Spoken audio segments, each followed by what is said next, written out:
मगर मैं किसी और लारी पर सफर करने का खतरा मोल लेना नहीं चाहता था। मैं किसी ऐसे ट्रक के इंतजार में था जो अमृतसर से माल लेकर जालंधर या उससे आगे अंबाला लुधियाना की तरफ जा रहा हो। अमृतसर के व्यापारी अपना माल अक्सर ट्रकों पर ही जालंधर, लुधियाना, अंबाला और दिल्ली तक भेजते हैं और ये ट्रक आमतौर पर रात भर चलते रहते हैं। जो माल जालंधर जाना होता है वो आमतौर पर मुंह अंधेरे ले जाया जाता है। ये छोटी छोटी मगर एक कमांडो के लिए बड़ी जरूरी मालूमात मैंने शुरू से ही हासिल कर रखी थी। मैं सड़क के बाएं जानिब चल रहा था और थोड़ी थोड़ी देर बाद पीछे देख लेता कि कोई माल से लदा हुआ ट्रक तो नहीं आ रहा। मैं चलते चलते शरीफपुरे की आबादी से आगे निकल आया। तकसीम के बाद अमृतसर के इस इलाके में आबादी बड़ी तेजी से बढ़ी थी, जहाँ ज्यादातर सिखों ने मकान बनाए थे। आगे मकबूलपुरा गया जहाँ हिंदुओं की आबादी भी थी। उसके आगे बिजली घर वाली नहर थी। मैं अभी मकबूलपुरे से दूर ही था कि पीछे से सड़क पर किसी गाड़ी की तेज रोशनी पड़ी। मैं रुक गया। दूर से एक ट्रक की घूं घूं करती आवाज आ रही थी। आवाज से जाहिर था कि ट्रक में काफी माल लदा हुआ है। मुश्किल यह थी कि ड्राइवर अमृतसर से निकलते ही ट्रक खड़ा करने के मूड में नहीं होते। फिर भी मैंने अल्लाह के आसरे पर हाथ दे दिया। ट्रक शोर मचाता, गर्द उड़ाता मेरे सामने से गुजर गया। वो रुका नहीं था। मुझे खतरा सा अपने आसपास मंडलाता महसूस हो रहा था। यही वजह थी कि मैं उस इलाके से जितनी जल्दी हो सके निकल जाना चाहता था, लेकिन पीछे से कोई ट्रक नहीं आ रहा था। रात की तारीकी में से दिन की रोशनी झलकने लगी थी। दूर किसी मंदिर से घंटियां बजने की और भजन गाने की मध्यम आवाज आ रही थी। सड़क पर इक्का दुक्का लोग भी नजर आने शुरू हो गए थे। आखिर सितंबर का मौसम था। सुबह के वक्त फजा में खुनगी थी। मैं मकबूलपुरे से भी आगे निकल गया। यहाँ सिखों के एक गुरुद्वारे में गुरबानी का पाठ हो रहा था। सिख श्रद्धालु और औरतें गुरुद्वारे की तरफ चली जा रही थीं। मैं सड़क के किनारे टालियों के दरख्त के नीचे खामोशी से चला जा रहा था। सड़क पर से इस ख्याल से नीचे उतर कर कच्चे में आ गया था कि मुझे छते हुए कुएं के पास दो पुलिस वाले एक बेंच पर बैठे हुए नजर आए। वो सड़क की दूसरी जानिब थे। रामबाग थाने वालों को अपने खुफिया पुलिस वाले हिंदू की गंदे नाले से लाश नहीं मिली थी, वरना ये सिख कांस्टेबल आराम से बेंच पर ना बैठे होते। लाश मिलने से पहले पहले मैं चाहता था कि कम से कम जालंधर पहुंच जाऊं। दो फौजी ट्रक तेजी से सड़क पर से गुजर गए। वो जालंधर की तरफ जा रहे थे। फौज क्यों चौकस हो गई थी मैं जानता था। मुझे खतरा सिर्फ पुलिस से था कि अगर जरा से शुबे में पकड़ लिया गया तो किसी वक्त सारा भेद खुल सकता था। मैंने एक ट्रक को देखा जिसमें सामान लदा हुआ था। ट्रक रीवी करता 30-35 की स्पीड पर चला रहा था। मैंने बिना कुछ सोचे समझे उठकर उसे हाथ दे दिया। ट्रक सड़क के किनारे थोड़ी दूर जाकर रुक गया। मैं भागकर ड्राइवर के पास गया। ये एक सूजे हुए चेहरे और भरपूर दाढ़ी वाला सिख ड्राइवर था। खिड़की से अपना पगड़ी वाला सर निकाल कर बोला, ओ लाला किथे जाना ही। मैंने हाथ जोड़कर नमस्कार किया और कहा, सरदार जी जाना तो जालंधर है, लारी में जगह नहीं मिली, गाड़ी आने में देर थी। सिख ड्राइवर ने अपने साथ वाली खाली सीट की तरफ इशारा करके कहा, आजा चाचा अंदर, मैं जालंधर ला दूंगा, मुझे अंबाले जाना है। सिख ड्राइवर की बातों से साफ आया था कि वो रात भर नाओनोश में मशगूल था। ये ट्रक मेरी मंजिल तक जा रहा था, लेकिन मैं अभी उसके सामने अंबाले का नाम नहीं लेना चाहता था। मैं दूसरी तरफ से दरवाजा खोलकर ट्रक में बैठ गया। यहाँ पहली बार मुझे मशरूब की तेज बू आई।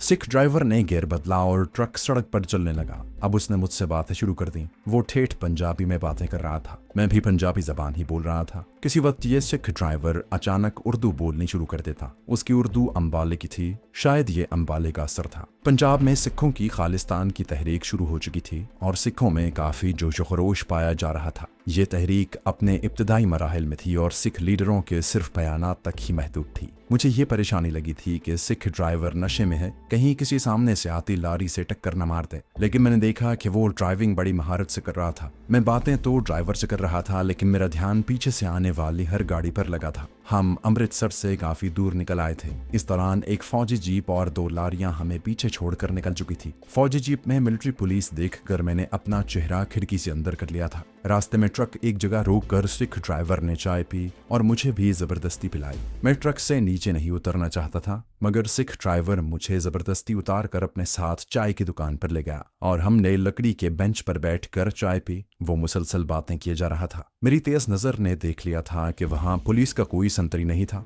अमृतसर से जालंधर लारी में जाएं तो ज्यादा से ज्यादा 1 घंटा लगता है, मगर इस ट्रक ने पूरे 2.25 घंटे में मुझे जालंधर पहुंचाया। मैं ये सोच रहा था कि अंबाले तक इसी ट्रक के साथ जाऊं या यहाँ से कोई लारी या ट्रेन पकड़ लूं। ट्रेन में भी चेकिंग का खतरा था, ट्रक में भी ये खतरा मौजूद था। आखिर मैंने सिख ड्राइवर को साफ साफ बता दिया कि मैं अंबाले जाना चाहता हूँ। पहले तो वो मुझे घूर कर देखता रहा, फिर जोर से मेरे कांधे पर हाथ मारकर बोला, लाला तुमने मुझे पहले क्यों नहीं बताया? बैठ जा ट्रक में, बस मैं चलने ही वाला हूँ। जालंधर से चले तो अब लुधियाना आने वाला था। रास्ते में पुलिस के 2 सिपाही सड़क के किनारे ट्रकों और लारियों की चेकिंग कर रहे थे। मैंने देखा कि सिख ड्राइवर कुछ बेचैन सा हो गया। उसने पुलिस वालों को गाली दी और ट्रक खड़ा कर दिया। पुलिस के सिपाही बड़ी काहली से ट्रकों और लारियों में झांक कर देखते और फिर जाने की इजाजत दे देते। हमारा ट्रक लुधियाने की तरफ चला जा रहा था और सिख ड्राइवर पुलिस को बेनुक्ता सुना रहा था। लुधियाने में उसने ट्रक को न रोका और जीटी रोड पर आगे अंबाले की तरफ निकल गया। मैं भी यही चाहता था कि अंबाला जल्दी आ जाए और मैं वहां से शिमला रवाना हो जाऊं। पहले तो मैंने सिख ड्राइवर का ख्याल करते हुए सिगरेट नहीं सुलगाया था, मगर जब ड्राइवर को इल्म हुआ कि मैं सिगरेट पीता हूं तो उसने गाली बकते हुए कहा, लाला बेशक तंबाकू पियो, मैं तुम्हें कुछ नहीं कहूंगा। फिर भी मैंने ट्रक में सिगरेट नोशी से परहेज ही किया। जहां कहीं ट्रक रुकता मैं नीचे उतरकर एक सिगरेट भी लेता। दोपहर का खाना हमने अंबाले से उधर सड़क के किनारे बने हुए एक ढाबे में खाया। वहां सब्जियों और तरकारियों का सालन मिलता था। यहाँ से चले तो 1 घंटे बाद अंबाले की मजाफाती बस्तियां और कारखानों का सिलसिला शुरू हो गया। शहर करीब आ रहा था। सड़क पर ट्रैफिक में भी इजाफा हो गया था। अंबाले के रेलवे स्टेशन से कोई 2 फरलांग दूर सड़कों पर एक जगह हमारे ट्रक की जानिब सामने से पुलिस की 2 जीपें बढ़ी। उन्होंने तेजी से हमारे ट्रक को घेर लिया। सिख सिपाहियों ने राइफलों का रुख हमारी तरफ कर दिया। सिख थानेदार छलांग लगाकर अगली जीप से नीचे उतरा। पिस्तौल उसके हाथ में था। सिख ड्राइवर ने माथे पर हाथ मारते हुए गाली देकर कहा, किसी ने मुखबरी कर दी है। मैं इससे ज्यादा परेशान था कि ये अचानक सब कुछ कैसे और क्यों हो गया है। मुखबरी से सिख ड्राइवर की क्या मुराद थी? बहरहाल इतना सोचने की पुलिस ने मोहलत न दी थी। उनकी नफरी ज्यादा थी, उनके पास असलहा भी था। उन्होंने ट्रक को घेरे में ले लिया था। हमें नीचे उतार कर एक तरफ खड़ा कर दिया। अभी मेरी समझ में ये बात नहीं आ रही थी कि ये छापा पुलिस ने किस सिलसिले में मारा है और मुखबरी कैसे हुई थी। लेकिन मेरे लिए ये बात इंतहाई परेशान कुन थी कि मैं भी सिख ड्राइवर के साथ पुलिस के हत्थे चढ़ने वाला था। बहुत जल्द मालूम हो गया कि मुखबरी हुई है। पुलिस सीधी ट्रक की अगली सीटों पर टूट पड़ी। देखते ही देखते दोनों सीटों की गद्दियां उधेड़ डाली। उनके नीचे चरस की थैलियां छुपाई गई थी, जिसे पुलिस ने बरामद कर लिया। मैंने अपना सर पकड़ लिया। गड्ढे से अपने आप को बचाता हुआ मैं कुएं में गिर गया था। मैं भाग ही नहीं सकता था। मुसल्ला पुलिस ने हमें घेरे में ले रखा था। जो ही चरस ट्रक से बरामद हुई, सिख थानेदार ने हमें हथकड़ियां लगवा दी। सिख ड्राइवर बार बार सर को चटक कर यही कहे जा रहा था, मुझे क्या मालूम नीचे चरस भरी हुई है। ये किसी ने मेरे साथ दुश्मनी की है। मेरा इसमें कोई दोष नहीं। मेरे मालिकों को बुलाया जाए। मैं खामोश था। सिख थानेदार मेरे करीब आकर कहने लगा, क्या नाम है तेरा? वे मैंने यहाँ अपना नाम धनी राम की बजाय मुकुंद राम बताया और हाथ जोड़ते हुए कहा, मैं तो अमृतसर में गुरु बाजार में मुनियारी की दुकान करता हूँ। मुनियारी का सामान खरीदने अंबाले जा रहा था कि लारी निकल गई। ट्रेन भी न मिली। शाम को मुझे अमृतसर वापस आना था, इसलिए सरदार जी के ट्रक में बैठ गया। सिख थानेदार ने मेरे कान को पकड़कर जोर से मरोड़ा और एक थप्पड़ मारकर कहा, थाने चल, सब पता चल जाएगा। ले चलो इन्हें थाने। मैं मुसीबत में फंस चुका था। इन लोगों के चुंगल से निकलना उस वक्त तकरीबन नामुमकिन दिखाई दे रहा था, लेकिन मैंने फैसला कर लिया कि जो ही मुझे जरा सा भी मौका मिला मैं फरार हो जाऊंगा। मुझे अंदाजा था कि थाने जाकर हमारे खिलाफ मनशियात की स्मगलिंग के जुर्म में पर्चा काटा जाएगा, जब तक कि ट्रक का मालिक अमृतसर से आकर हमारी जमानतें नहीं करवाता। हमें हथकड़ियां लगी थी। सिख ड्राइवर मेरे साथ साथ चलता पुलिस की गाड़ी की तरफ जा रहा था। मेरी तरफ झुककर कहने लगा, प्राण न छोड़ देना लाला, ऐसा होता ही रहता है। हमारा मालिक रात को आकर हमारी जमानतें करवा देगा। पुलिस हमें जीप में बिठाकर थाने ले गई। थाने में हमें एक बोसीदा से बेंच पर बिठा दिया गया। थाने का अजीब हाल था। जहाँ सिख सिपाही भी थे और हिंदू भी। पहले तो किसी ने हमारी तरफ ध्यान न दिया। दूसरी जीप में सिख थानेदार आया तो हमारे खिलाफ पर्चा लिखा जाने लगा। हमारे नाम और पते लिखे गए। मैंने अमृतसर के गुरु बाजार का झूठ मूठ पता लिखवा दिया। हमारी तलाशी भी ली गई। मेरी जेब में जितने रुपए और सिगरेट थे पुलिस ने अपने कब्जे में कर लिए। उसके बाद हमें हवालात में बंद कर दिया गया, जो थाने के अहाते में ही कुएं के पास बढ़ के एक दरख्त के नीचे बनी हुई थी। सिर्फ एक कमरा था जिसके दरवाजे पर सलाखें लगी हुई थी। आगे एक छोटा सा बरामदा था जहाँ एक हिंदू सिपाही संगीन कांधे पर रखी खड़ा था। सामने कुआं और 4 छोटे छोटे नहाने के वास्ते गुस्ल खाने बने हुए थे। हवालात में हम दोनों के सिवा और कोई नहीं था। फर्श पर गंदे मंदे नस्वारी रंग का एक टाट बिछा हुआ था और बोसीदा से कंबल पड़े थे।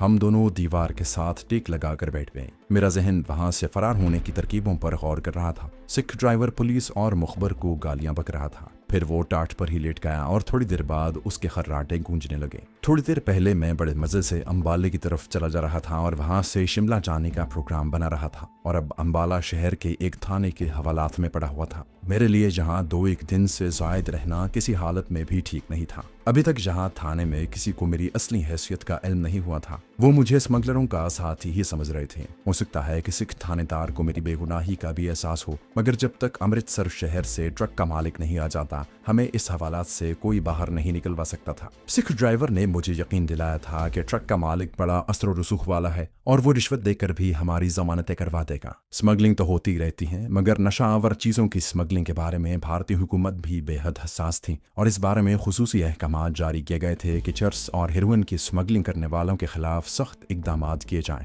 इसके बावजूद मुझे यह एहसास भी था कि पुलिस से मिलकर ट्रक मालिक मामला रफा दफा या मुकमुका करवा लेगा। तहाँ मैं वहाँ ज्यादा देर रहने का खतरा मोल नहीं ले सकता था। किसी वक्त कुछ भी हो सकता था। अगर बिलफर्ज मुहाल पुलिस ने हमारी जमानतें न दी और हमारा रिमांड लिया गया तो मेरा राज तश्तस्पाम हो जाना यकीनी था। रिमांड के दौरान अगर मेरा मुसलमान होना साबित हो जाए तो ये बात मेरी तबाही का बायस बन जाएगी। पुलिस को मुझ पर पहला शुबा यही होगा कि मैं पाकिस्तानी जासूस हूँ और मेरा बचना मुश्किल हो जाएगा। जूं मैं इस लाइन पर सोच रहा था, मेरी परेशानियां बढ़ती जा रही थी। आखिर मैंने यही फैसला किया कि चाहे कुछ हो जाए, खा मुझे सारे के सारे थाने के अमले को कत्ल करना पड़े, मुझे रातों रात यहाँ से फरार हो जाना होगा। फैसला करते ही मैंने उस पर गौर करना शुरू कर दिया। बज़ाहिर वहां से फरार होना नामुमकिन लग रहा था। फरार हर जगह से नामुमकिन होता है। सिर्फ सोच और जुर्रतमंदाना जज्बे की जरूरत होती है और फिर कोई रुकावट रास्ते में हायल नहीं होती। ये बात मेरे तजुर्बों ने साबित कर दी थी। जुर्रत और हौसला मेरे अंदर मौजूद था। मुझे सिर्फ किसी छोटे से मौके की तलाश थी।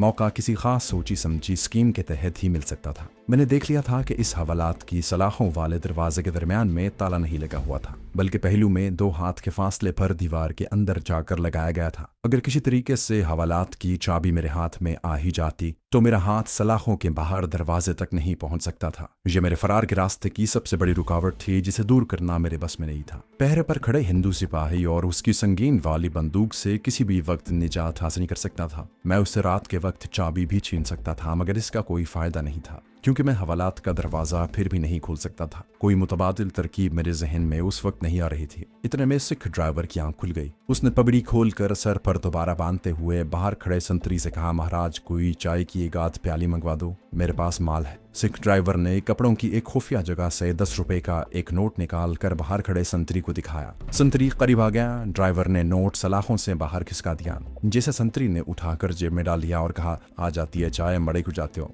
थोड़ी देर बाद उसने चाय की एक चैनक मंगवा ली। साथ एक ही प्याली आई थी। पहले उसने खुद चाय पी और फिर प्याली भरकर अंदर खिसका दी। सिख ड्राइवर ने मेरी तरफ देखा और तभी जबान में जरा मुस्कुरा कर बोला, यहाँ हर शय मिल जाती है, बस माल होना चाहिए। अगर वाहिगुरु ने चाहा और हम इकट्ठे ही जेल में गए तो लाला तुम देखना, वहाँ बोतल भी आ जाया करेगी। चाय पीकर उसने प्याली खाली की और संतरी से कहा, मेरे लाला यार के लिए भी चाय दो, ये तो बेचारा खामखा फंस गया है मेरे साथ। मैंने फौरन कहा, नहीं मैं चाय नहीं पीता, मुझे चाय पीने से गर्मी हो जाती है। सिख ड्राइवर ने मुझे हल्की सी प्यार भरी गाली दी और कहा, लाला चाय साली क्या गर्मी खुश्की करेगी, हम तो पूरी बोतल मुंह लगाकर खत्म कर देते हैं और कोई गर्मी खुश्की नहीं होती। सिख ड्राइवर ने अमृतसर के ट्रक के मालिक का नाम और पूरा पता लिख कर दे दिया। शाम हो गई और अभी तक ट्रक का मालिक अमृतसर से नहीं आया था। सिख ड्राइवर ने संतरी से पूछा कि मालिक कब आएगा, उसे इत्तला कर दी गई है कि नहीं। संतरी ने उसे डांट कर कहा, खामोश बैठा रह सरदार, यहाँ हमें सिर्फ तेरी बकबक ही नहीं सुननी है और भी काम करने हैं। सिख ड्राइवर ने मेरी पसली में कोहनी मार कर कहा, हम तो लाला इनके जुआई बनकर यहाँ रहते हैं। मालूम हुआ कि वो चर्स, अफ्यून वगैरह की स्मगलिंग करने में अक्सर जेल की हवा खाता रहता था,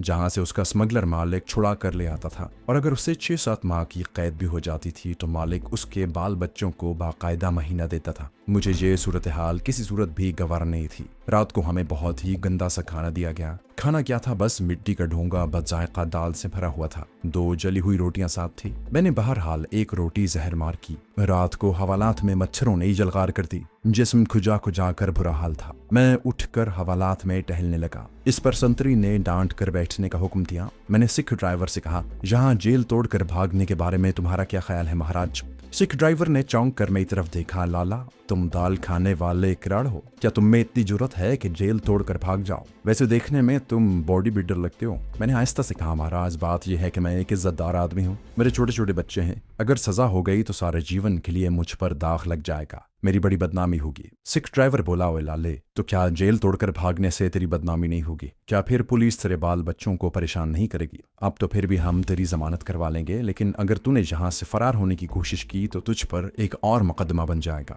जिसकी जमानत मेरा मालिक नहीं करवाएगा। ये बात सोच रखना, ड्राइवर ने अपनी तरफ से बिल्कुल ठीक कहा था, मगर उसे क्या मालूम था कि मैं कौन था और मेरा वहां से फरार होना किस कदर जरूरी था। मैंने सोच लिया कि उसके साथ वहां से भागने की बात करना बेमानी है। अब मैं अपने तौर पर कोई स्कीम सोचने लगा। कोई तरीका, कोई तरकीब नहीं सूझ रही थी। रात को 9 बजे के बाद दूसरा संतरी ड्यूटी पर आ गया। ये एक सिख संतरी था, मगर बेहद खुश्क, अक्खड़ और बदमिजाज था।